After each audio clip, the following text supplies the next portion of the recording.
And welcome back to the Fox 4 Weather Center. Well, here right outside of our studios, the rain was coming down. One of those isolated storms just set up shop right on top of Pine Island Road. You can still kind of see some of those sprinkles out there. Meanwhile, you look eastward and you see lots of sunshine and really a pretty afternoon and evening. And that's the case for most of us. Most of us actually enjoying drier conditions. Basically, we're seeing that drier air work its way in from the north to the south. So our northernmost communities nice and dry this evening from Tampa through Sarasota, Charlotte County across DeSoto, Highlands into Glades, even across Hendry now. That drier air working its way in, but we do still have a couple of stubborn isolated showers on the western side of 75. This downpour, this is what is literally just parked overhead right now, barely moving over central Cape Coral, and then a couple of lingering showers down here toward Punta Rassa, Iona, Fort Myers Beach. This little section, a couple of lingering sprinkles, but thankfully no longer seeing those lightning strikes that we were a moment ago right across the Sanibel Causeway. And farther toward our south, Naples as well as North Naples, you are nice and dry alongside Marco Island, and then you head off toward your east or right along Tamiami Trail. Could be dealing with some of those spotty rain showers for Port of the Islands down to Everglades City, so just a heads up there as those showers and storms continue to work their way southward. I mentioned it earlier, it's all of this drier air literally wrapping in on the backside of Fiona. Fiona, as you know, a powerful Category 4 hurricane, which we'll bring you an update on here in the next minute or so.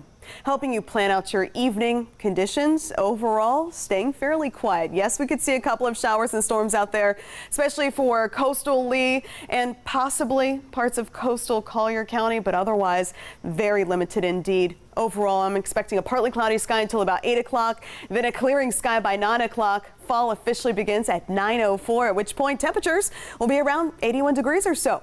So with that drier air building in, drop back those rain chances tomorrow to 20%, and that 20% probability will generally be later in the evening. And even then, again, just 20%. So certainly in your favor for outdoor plans. For your Saturday, I think we'll still see some of that drier air in place, so we only have isolated storms in the mix. And then by Sunday, that moisture starts to return. Classic afternoon storms back in the picture.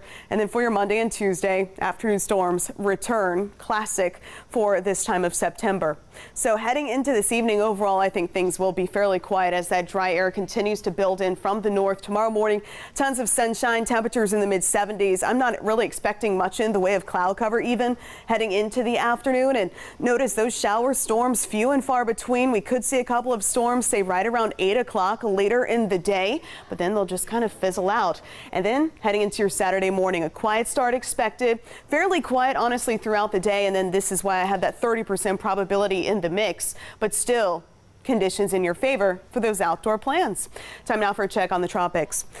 Fiona has sustained winds of 130 miles per hour, gusts to 160. It is centered 305 miles to the west-southwest of Bermuda, Bermuda right here. While the eye wall where the strongest winds are located will not be passing directly over the island nation of Bermuda, still powerful hurricane conditions expected there as we head into this evening and tomorrow.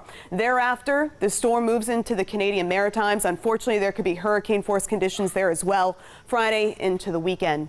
And then we have Tropical Storm Gaston, not a concern of ours. This wave rolling off the coast of Africa. We'll be watching, but as of right now, doesn't hold out much hope.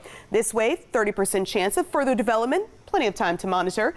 And this wave here is all of the talk right now. Still very disorganized cluster of thunderstorms, but we are expecting it to get its act together, become a depression, possibly even a storm, work its way across the Caribbean.